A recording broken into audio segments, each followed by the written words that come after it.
കൂടുതൽ ടെക് വീഡിയോകൾക്കായി ഈ ചാനൽ സബ്സ്ക്രൈബ് ചെയ്യൂ. ചാനൽ അപ്ഡേറ്റ്സ് അപ്പോൾ തന്നെ അറിയാൻ വേണ്ടി ബെൽ ഐക്കൺ ക്ലിക്ക് ചെയ്യൂ. Hi all, welcome to tech Malayalam.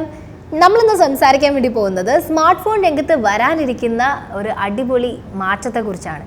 Smart ഫോണിൽ കുറേ പരീക്ഷണങ്ങൾ വന്നുകൊണ്ടിരിക്കുകയാണ്. 2 വർഷമായിട്ടേ ഉള്ളൂ നമ്മുടെ ഡ്യുവൽ ക്യാമറ വമ്പൻ ഹിറ്റായി മാറിയിട്ട്. പിന്നെ ഡ്യുവൽ ക്യാമറ ഉള്ള ഫോൺ മിനിമം റിക്വയർമെൻ്റ് ആയി മാറിയിട്ടുണ്ടായിരുന്നു. പിന്നെ 18:9 ഡിസ്പ്ലേ വന്നു, ബെസൽ ലെസ് ഡിസ്പ്ലേ, ഏറ്റവും കുറച്ച് ബെസലായിട്ട് ഫുൾ സ്ക്രീൻ വന്നു, നോച്ച് ഡിസൈൻ വന്നു, ഇപ്പോൾ സ്ലൈഡ് ക്യാമറ, അങ്ങനെ തുടങ്ങിയിട്ട് ഓരോ ഡിസൈനിലും വ്യത്യാസം ഇങ്ങനെ വന്നുകൊണ്ടിരിക്കുകയാണ്. അപ്പോൾ നെക്സ്റ്റ് ഇയർ മുതൽ വരാൻ പോകുന്ന ഏറ്റവും വലിയ ചേഞ്ച് എന്ന് പറയുന്നത് ഫോൾഡിങ് ഫോൺസ് ആയിരിക്കും, അല്ലെങ്കിൽ മടക്കുന്ന ഫോൺസ് ആയിരിക്കും. ഫോൺ എങ്ങനെയാണ് മടക്കി യൂസ് ചെയ്യാൻ പറ്റുക, അതിലേക്കാണ് ടെക്നോളജി എത്തിക്കുന്നത്. പണ്ട് നമ്മളൊരു 4-5 കൊല്ലം പുറകോട്ടേക്ക് പോവുകയാണെങ്കിൽ എല്ലാവരുടെയും ഒരു ഫോൾഡിങ് ഫോൺ ഉണ്ടായിരുന്നു ഇല്ലേ.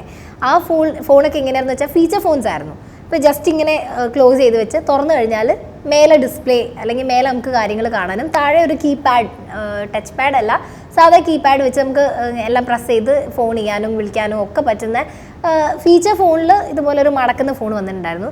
പക്ഷെ അതുപോലത്തെ ഒരു ഫോണല്ല, കംപ്ലീറ്റ് ടച്ച് സ്ക്രീനിൽ തന്നെ മടക്കുന്ന അല്ലെങ്കിൽ ഫോൾഡ് ചെയ്യാൻ പറ്റുന്ന ഫോണുകളാണ് ഇനി വരാൻ വേണ്ടി പോകുന്നത്. അപ്പോൾ ഇങ്ങനെ ഫോൾഡിങ് ഫോണിൻ്റെ കാര്യത്തിൽ പല കമ്പനീസും പേറ്റന്റ് റൈറ്റ് എടുത്തു കഴിഞ്ഞിട്ടുണ്ട്. LG, Lenovo, Samsung. ഇപ്പോൾ ഇതാ ലേറ്റസ്റ്റ് ആയിട്ട് വരുന്ന ന്യൂസ് എന്താണെന്ന് വെച്ചാൽ, ഈ വരുന്ന ഒക്ടോബർ 11 സാംസങ്ങിൻ്റെ ഈ ഒരു ഫോൾഡിംഗ് ഫോണ് ലോഞ്ച് ചെയ്യാൻ വേണ്ടി പോകുന്നു എന്നുള്ള, അല്ലെങ്കിൽ അതിനൊരു അൺവെയിലിംഗ് ഫംഗ്ഷൻ വരാൻ വേണ്ടി പോകുന്നു എന്നുള്ള കാര്യങ്ങളിലേക്ക് വരെ സംഭവം എത്തിപ്പെട്ടിട്ടുണ്ട്. സാംസങ്ങിൻ്റെ ഫോണിൽ കുറേ വർഷങ്ങളായി അവർ ഈ പരീക്ഷണം ചെയ്തുകൊണ്ടിരിക്കുന്നു ഫോൾഡിംഗ് ഫോണിൻ്റെ. അപ്പോൾ ഈ പ്രാവശ്യം എന്താണേലും അതിനെക്കുറിച്ചുള്ള ഏറ്റവും മേജറായിട്ടുള്ള ഒരു അനൗൺസ്മെൻ്റ് ആണ് നമ്മളെല്ലാവരും പ്രതീക്ഷിക്കുന്നത്. സാംസങ് ഗാലക്സി 10 ഈ ഒരു മേജർ അപ്ഡേറ്റ് വരിക എന്നാണ് കേൾക്കുന്നത്. ഇതിന് സാംസങ് ഗാലക്സി F എന്ന് പേരിട്ടെന്ന് പറയുന്നുണ്ട്. അതായത് ഫോൾഡിംഗ് ഫോണിൻ്റെ ഒരു ഷോർട്ടാക്കിയിട്ട് ഗാലക്സി F എന്ന് പേരിട്ടു എന്നും പറയുന്നുണ്ട്. അപ്പോൾ അതിൻ്റെ ഫീച്ചേഴ്സിനെ കുറിച്ചും വലിയ രീതിയിൽ സ്പെക്കുലേഷൻസും റൂമേഴ്സും ഒക്കെ ഇങ്ങനെ നടന്നുകൊണ്ടിരിക്കുകയാണ്. അപ്പോൾ ഏകദേശം ഫോൺ എങ്ങനെ ഉണ്ടായിരിക്കും എന്നുള്ളതിൻ്റെ ഒരു ഔട്ട്ലുക്കും റൂമേഴ്സിലെ ഏറ്റവും ഹൈലൈറ്റ് ആയിട്ട് പറയാൻ പറ്റുന്ന കുറച്ച് കാര്യങ്ങളാണ് നമ്മൾ ഈ വീഡിയോയിൽ ഉൾപ്പെടുത്തിയത്. ഫസ്റ്റ് പറയാനുള്ള കാര്യം എന്ന് പറയുന്നത്, മടക്കുന്ന ഒരു ഫോൺ എന്ന് പറയുമ്പോൾ നമുക്ക് അങ്ങോട്ടും ഇങ്ങോട്ടും ഒക്കെ മടക്കാൻ പറ്റുന്ന ഒരു പേപ്പർ പോലെയൊന്നും ആരും വിചാരിക്കരുത്.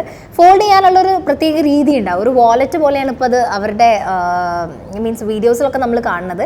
അപ്പോൾ ആ ഒരു പോർഷൻ, ഒരു പെർട്ടിക്കുലർ ഡിസ്പ്ലേയുടെ പോർഷൻ നമുക്ക് മടക്കി വെക്കാനും അത് തിരിച്ചെടുക്കാനും വേണ്ടി സാധിക്കും.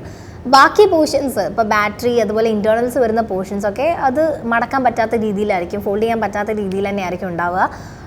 അങ്ങനെയാണ് അതിൻ്റെ ഡിസൈനും കാര്യങ്ങളും വരുന്നത്. ഗാലക്സി നോട്ട് 9 ഫീച്ചേഴ്സ് ആയിരിക്കും മിക്കവാറും ഇതിൻ്റെ അകത്തേക്ക് അഡോപ്റ്റ് ചെയ്യാമെന്ന് കേൾക്കുന്നുണ്ട്. 8 GB ഓഫ് റാം പ്രതീക്ഷിക്കുന്നുണ്ട്. പിന്നെ വേറൊരു കാര്യം എന്ന് പറയുന്നത്, ഒരു 5 ഇഞ്ച് ഫോണായിരിക്കും മടക്കി കഴിഞ്ഞാൽ. അത് നിവർത്തുന്ന സമയത്ത് 8 ഇഞ്ച് ഡിസ്പ്ലേ ഉള്ള ഒരു ടാബ്ലറ്റിൻ്റെ സൈസ് വരും. ഇപ്പോൾ കേൾക്കണു അത് 7 ഇഞ്ച് ഡിസ്പ്ലേ ഉള്ള ടാബ്ലറ്റിൻ്റെ സൈസാണ്. എനിവേസ്, അപ്പോൾ മടക്കി വെക്കുകയാണെങ്കിൽ 5 ഇഞ്ച്, നിവർത്തുകയാണെങ്കിൽ either 8 അല്ലെങ്കിൽ 7 ഇഞ്ച് സൈസുള്ള ഒരു കുറച്ചുകൂടി വലിയ ഡിസ്പ്ലേ ആയിരിക്കും. അപ്പോൾ പോക്കറ്റിൽ വെക്കാനും പറ്റും, ആവശ്യമുണ്ടെങ്കിൽ നമുക്ക് ഫോണിൻ്റെ ഡിസ്പ്ലേ വലുതാക്കാനും പറ്റും. ഇതിൻ്റെ കൂടുതൽ ഫീച്ചേഴ്സിനെ കുറിച്ച് പറയുകയാണെങ്കിൽ, നോൺ റിമൂവബിൾ ബാറ്ററിയാണ് ഇതിൻ്റെ അകത്ത് ഉണ്ടാവുക.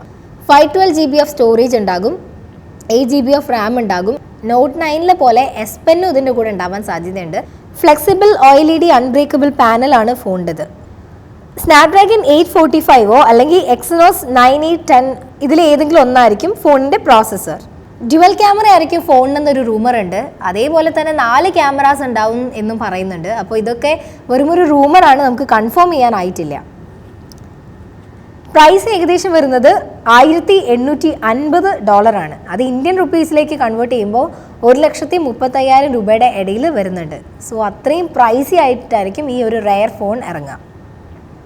ഒക്ടോബർ 11 സാംസങ് ഈ ഫോൺ ലോഞ്ച് ചെയ്യുമെന്നും നെക്സ്റ്റ് വർഷം ആദ്യം തന്നെ ഫോൺ വിപണിയിൽ എത്തിക്കുമെന്ന് സാംസങ് പറയുമ്പോൾ, ഹുവാവെ പുതിയൊരു പ്രഖ്യാപനം കൂടി നടത്തിയിരിക്കുകയാണ്. അവരുടെ ഫോൾഡിംഗ് ഫോണ് നെക്സ്റ്റ് ഇയറിലാണ് എത്തുന്നത് എന്നുള്ളൊരു പ്രഖ്യാപനം. അവരുടെ CEO-യും അതുപോലെ ടീം ഒക്കെ പറയുന്നത് എന്താണെന്ന് വെച്ചാൽ, ആളുകൾ കമ്പ്യൂട്ടർ, അതായത് ലാപ്ടോപ്സും ടാബ്ലറ്റ്സൊക്കെ വാങ്ങിക്കാനും യൂസ് ചെയ്യാനുള്ള കാരണം സ്മാർട്ട് ഫോണിൽ അതിൻ്റെ ഡിസ്പ്ലേ സൈസ് കുറവാണ് എന്നുള്ളതാണ്. അപ്പോൾ ഗെയിം കളിക്കുമ്പോഴും അല്ലെങ്കിൽ വീഡിയോസ് വാച്ച് ചെയ്യുമ്പോഴും ആർട്ടിക്കിൾസ് വായിക്കുമ്പോഴും ആ കറക്റ്റ് കുറച്ച് ബുദ്ധിമുട്ട് ഡിസ്പ്ലേ സൈസ് കുറവായതുകൊണ്ട് ഉള്ളതുകൊണ്ടാണ് ആളുകളൊക്കെ ഡിസ്പ്ലേ നോക്കി ലാപ്ടോപ്പിലേക്കും ടാബ്ലറ്റിലേക്കും പോകുന്നത്. അപ്പോൾ ഇങ്ങനെ ഒരു ഫോൾഡിംഗ് ഫോൺ വരുമ്പോൾ ഈ ലാപ്ടോപ്പിനെയും ടാബ്ലറ്റ്സിനെയും കംപ്ലീറ്റ് റീപ്ലേസ് ചെയ്യുന്ന രീതിയിലേക്ക് മാറും ഹുവാവയുടെ ഫോൺ എന്നൊക്കെ പറഞ്ഞിട്ട് ഇങ്ങനെ ഹുവാവെ നെക്സ്റ്റ് ഇയർ എത്തും എന്ന് പറയുന്നുണ്ട്. അപ്പോൾ 2 പ്രധാനപ്പെട്ട കമ്പനീസാണ് മത്സരിച്ചുകൊണ്ടിരിക്കുന്നത്. വേൾഡിൽ സ്മാർട്ട് ഫോൺ രംഗത്തെ ഫസ്റ്റ് നമ്പർ 1 പൊസിഷനിൽ നിൽക്കുന്ന മാനുഫാക്ചറർ ആയിരിക്കുന്ന സാംസങ്ങും സെക്കൻഡ് പ്ലേസിൽ നിൽക്കുന്ന ഹുവാവയും തമ്മിൽ മത്സരിക്കുകയാണ്. ഫോൾഡിംഗ് ഫോൺ ആര് ഫസ്റ്റ് കൊണ്ടുവരും എന്നുള്ള അറിയില്ല. ഒന്നുകൂടി ഞാൻ ഡേറ്റ് പറയുകയാണെങ്കിൽ ഒക്ടോബർ 11 ലോഞ്ച് ചെയ്ത് നെക്സ്റ്റ് ഇയർ ഫസ്റ്റ് എത്തിക്കുന്ന സാംസങ് പറയുമ്പോൾ നെക്സ്റ്റ് ഇയർ കൊണ്ടുവരുന്ന ഹുവാവെ പറയണം. അപ്പോൾ ഈ ഒക്ടോബർ 11 സാംസങ്ങിന് കൊണ്ടുവരാൻ സാധിച്ചിട്ടില്ല എങ്കിൽ പിന്നെ ഒരു ഭയങ്കര മത്സരമായിരിക്കും. ഫസ്റ്റ് ലോഞ്ച് ചെയ്യുന്നത് ആരാണ്, ഹുവാവെ ആണോ സാംസങ് ആണോ എന്നുള്ളൊരു വലിയ മത്സരമായിരിക്കും. ഈ മത്സരത്തിനിടയ്ക്ക് ഷിയോമി പോലെയുള്ള വേറെ ഏതെങ്കിലും ബ്രാൻഡ് ഈ ഒരു ടെക്നോളജി ഇറക്കാനും സാധ്യതയുണ്ട്. അപ്പം ഇപ്പോൾ തന്നെ കുറേ കമ്പനീസ് LG, ലെനോവോ ഒക്കെ തന്നെ പേറ്റൻറ്റ് എടുത്തു വെച്ചിട്ടുമുണ്ട്. അപ്പോൾ ആരാദ്യം കൊണ്ടുവരും എന്നുള്ള അറിയില്ല. അപ്പോൾ ഈ വീഡിയോ ഞങ്ങൾ വൈൻഡപ്പ് ചെയ്യാണ്. അപ്പോൾ ടെക്നോളജി ഇഷ്ടപ്പെടുന്ന ഫോണുകളിൽ ഈ ഒരു ഫോൾഡബിൾ ഫോണിന് വേണ്ടി വെയിറ്റ് ചെയ്യുന്ന സാംസങ്, ഹുവാവെ അതുപോലെ ഫോൺ പ്രേമികൾക്ക് വേണ്ടിയിട്ടാണ് ഒരു വീഡിയോ ചെയ്തത്. വീഡിയോ നമ്മൾ വൈൻഡപ്പ് ചെയ്യാണ്. ഈ ന്യൂസ് ഇഷ്ടമായിട്ടുണ്ട് അല്ലെങ്കിൽ ഈ ഒരു പുതിയ ടെക്നോളജീനെ കുറിച്ച് നിങ്ങളുടെ അഭിപ്രായം എന്താണോ അത് കമൻസിൽ രേഖപ്പെടുത്തുക. അപ്പം നമുക്ക് നെക്സ്റ്റ് വീഡിയോയിൽ കാണാം. അതുവരെ ബൈ.